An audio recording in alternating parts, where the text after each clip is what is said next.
तकरीबन साल भर से सैकड़ों कुर्बानियां दे चुके बॉर्डर पर बैठे किसानों के लिए खबर यह है कि प्रकाश पर्व के मौके पर प्रधानमंत्री नरेंद्र मोदी ने देश के नाम संबोधन किया और तीनों कृषि कानूनों को वापस लेने का ऐलान किया है। जब आज यह ऐलान हुआ है तब यह जानना बेहद जरूरी हो जाता है और इस पर बात करना भी बेहद जरूरी हो जाता है कि इस आंदोलन के क्या मायने हैं। यह आंदोलन रात दिन हर पल कितनी दुश्वारियों से गुजरा है। इन आंदोलनकारी किसानों पर किस तरह के आरोप बढ़े गए, इनके आत्मसम्मान और इनके शरीर को किस तरह गाड़ियों से रौंदा गया, गालियों से नवाजा गया।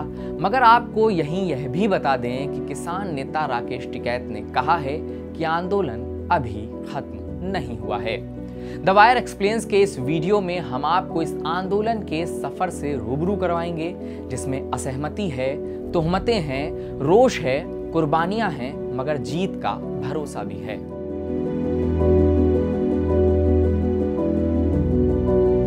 सत्रह सितंबर साल 2020 ये वो तारीख थी जब संसद में खेती से जुड़े तीनों कृषि बिल पास हो गए थे। यह बिल क्या थे यह भी आपको बता देते हैं। पहला बिल कृषि उत्पादन, व्यापार और वाणिज्य संवर्धन और सुविधा विधेयक 2020। दूसरा बिल मूल्य आश्वासन एवं कृषि सेवाओं पर कृषक सशक्तिकरण एवं संरक्षण अनुबंध विधेयक 2020। तीसरा बिल आवश्यक वस्तु संशोधन विधेयक 2020।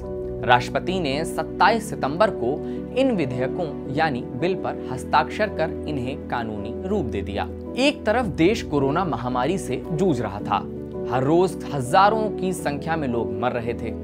दूसरी तरफ सितंबर महीने में दिल्ली में संसद चली और इन तीन कृषि कानूनों को किसान संगठनों से बिना किसी चर्चा किए पारित कर दिया गया। अब पंजाब के अलावा उत्तर प्रदेश, हरियाणा और देश के तमाम हिस्सों के किसानों ने भी तीनों कृषि कानूनों के खिलाफ और एमएसपी की मांग के साथ जगह जगह धरना प्रदर्शन, रेल रोको अभियान शुरू कर दिए। 23 नवंबर को हजारों किसानों ने दिल्ली चलो अभियान के तहत उत्तर प्रदेश, हरियाणा, पंजाब के रास्ते से दिल्ली के रामलीला ग्राउंड जाने का फैसला किया। केंद्र और राज्य सरकारों ने किसानों को रोकने के लिए बल प्रयोग किया। वाटर कैनन और लाठी चार्ज के सहारे किसानों को रोकने की भरपूर कोशिश की गई। 23 नवंबर को पूरे देश ने ही नहीं बल्कि पूरी दुनिया ने देखा कि किस तरह दुनिया के सबसे बड़े लोकतंत्र में लोकतांत्रिक सरकार ने अपने नागरिकों की आवाज दबाने का काम किया और वो भी इतनी बर्बरता से। बुजुर्गों सहित हजारों किसानों को पुलिस की लाठियों, पानी की बौछारों और आंसू गैस के गोलों से रोकने की कोशिश की गई। इसके बावजूद किसान दिल्ली तक पहुंच गए और दिल्ली की सीमाओं, गाजीपुर, टीकरी और सिंघू बॉर्डर पर बैठकर अपना विरोध प्रदर्शन जारी रखा। शुरुआती दौर में भारतीय जनता पार्टी के नेताओं और मेन स्ट्रीम मीडिया ने कहा कि किसानों को बरगलाया गया है या इनको कानून के बारे में समझ ही नहीं है। ये तक कहा गया कि ये किसान खालिस्तानी हैं, आतंकवादी हैं। इसके बावजूद नरेंद्र मोदी सरकार ने 10 दौर की बातचीत किसानों के साथ की, मगर उसमें कृषि कानून वापस लेने पर कोई बात नहीं हुई। किसान हमेशा से यह कहते रहे हैं कि जब तक बिल वापसी नहीं तब तक घर वापसी नहीं। ये वाकई हिंदुस्तान के इतिहास का एक ऐसा आंदोलन है जो सिर्फ राजनीतिक ही नहीं बल्कि सांस्कृतिक भी है। इस आंदोलन ने एक तरह से एकता की मिसाल पेश की है। ये किसानों की बात करता है तो राजनीतिक बंदियों यानी कि पॉलिटिकल प्रिजनर्स की भी बात करने से पीछे नहीं हटता। किसान अपने मसलों की बात तो करते ही हैं तो मजदूरों के हकों की भी बात करते हैं।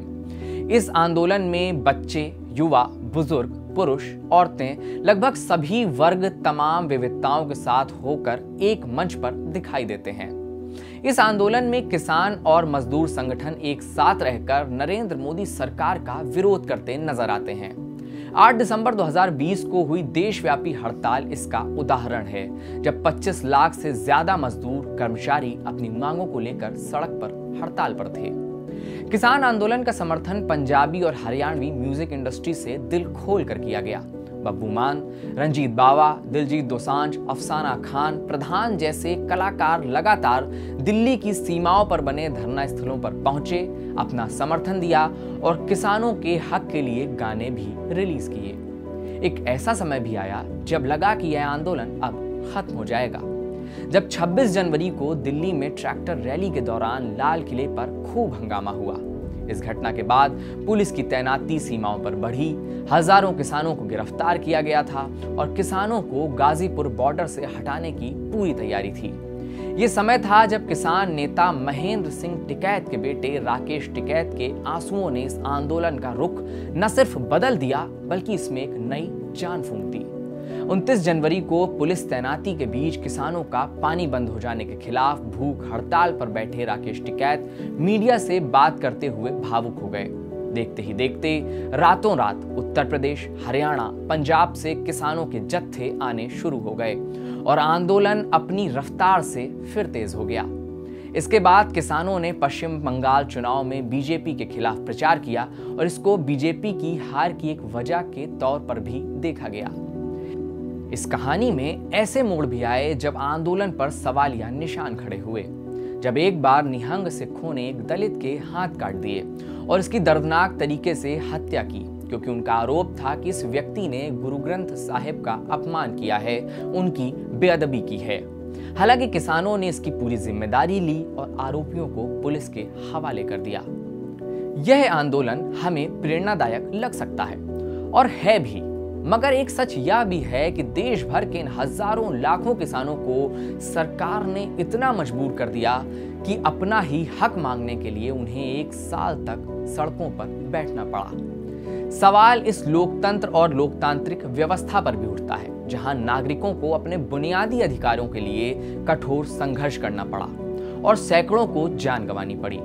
फिलहाल कृषि बिल वापसी का ऐलान हो गया है और इसकी टाइमिंग पर भी सवाल उठाए जा रहे हैं, क्योंकि सबसे बड़ा सवाल यह है कि जब यह प्रदर्शन साल भर से चल रहा था तब पंजाब, उत्तर प्रदेश और उत्तराखंड के चुनावों से ठीक पहले इसे वापस लेने का ऐलान क्यों किया गया।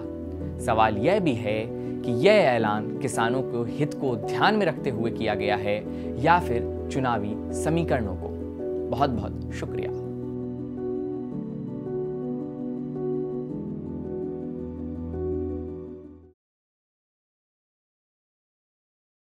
द वायर के और वीडियोस देखने के लिए सब्सक्राइब करें और बेल आइकन पर क्लिक करें। स्वतंत्र पत्रकारिता की आर्थिक मदद करने के लिए डिस्क्रिप्शन में दिए गए लिंक पर जाएं और अपनी राशि चुनें।